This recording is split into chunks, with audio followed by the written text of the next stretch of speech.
আমার নবীর দুটি ভবিষ্যৎবাণী রয়েছে। একটি ভবিষ্যৎবাণী হলো গজওয়াতুল হিন্দ হবে, হিন্দুস্তান জুড়ে একটা লড়াই হবে, গোটা ভারতবর্ষ জুড়ে এক লড়াই হবে, গোটা ভারতবর্ষ জুড়ে এক লড়াই হবে। সেই লড়াইটা হবে ঈমান আর কুফরের লড়াই, সেই লড়াই হবে তাওহীদ আর শিরকের লড়াই, সেই লড়াই হবে হক আর বাতিলের লড়াই, সেই লড়াই হবে তাদের মধ্যে যারা গরুর দুধ খায় আর তাদের মধ্যে যারা গরুর গোবর আর মুদ খায়।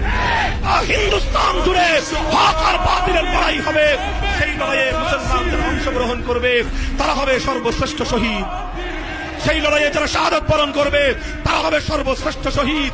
ও দুনিয়ার মুসলমান, আল্লাহর নবীর হাদিসের আলোকে বোঝা যায় চূড়ান্ত লড়াইয়ে গজওয়াতুল হিন্দ যখন শুরু হবে, 80 কোটি মুসলমান, 150 কোটি মুসলমান যদি আল্লাহু আকবারের ধ্বনি নিয়ে, শাহজালালের তরবারি নিয়ে তারা যদি ময়দানে নেমে পড়ে, ভারতবর্ষ নয় সারা দুনিয়া জুড়ে কালেমার পতাকা উড়বার রাস্তা তৈরি হয়ে যাবে।